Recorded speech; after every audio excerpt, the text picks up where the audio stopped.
Okay, let's talk about that nagging voice we all have in our heads. You know, the inner critic. We all deal with it. But what if I told you that the real reason it's there, the thing that's actually feeding it, is something completely different from what you've always believed? I mean, seriously, be honest for a second.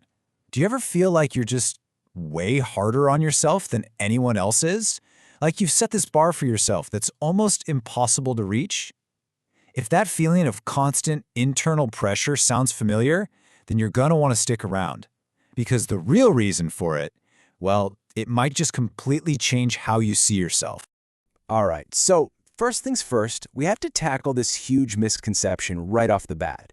You know, when we're feeling down on ourselves, when we feel like we're not good enough, our first instinct is to look around at other people. But that's actually where we're getting it all wrong.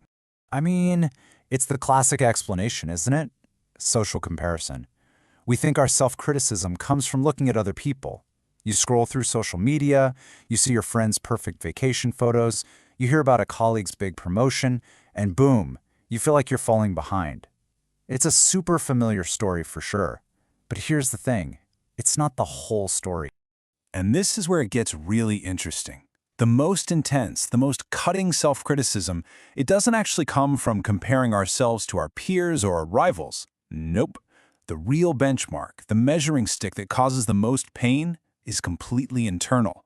It's the gap between the person you are right now and this ideal version of yourself that you have in your head, that vision of your highest potential.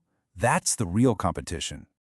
So, this internal mechanism, this voice, what do we actually call it? Well, psychologists have a name for it, and just giving it a name is a huge first step to understanding it and maybe even getting a handle on its power over us. It's called the internal judge.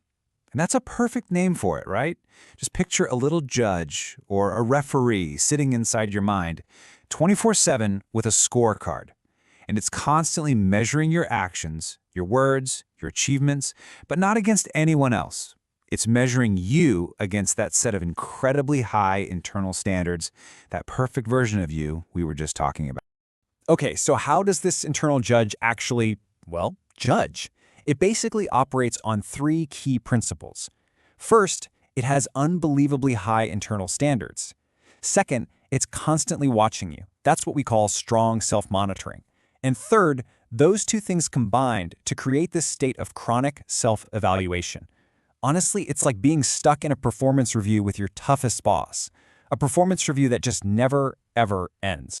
And this leads us to something that's, it's a real paradox, because it turns out that a quality we're always told is a huge strength, self-awareness, can actually, surprisingly, have a major downside.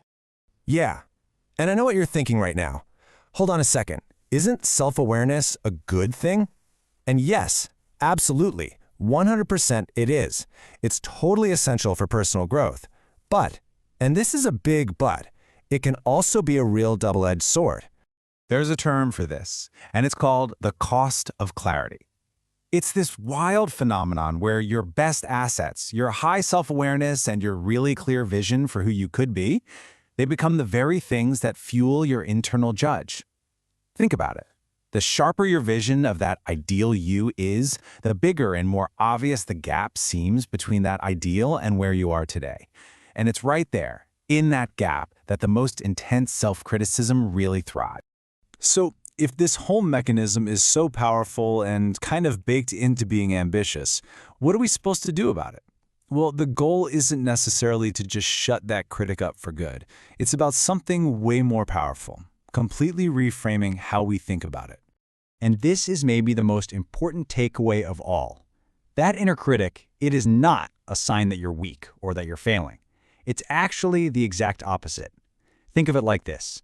It's the unavoidable shadow that gets cast by the bright light of your own ambition.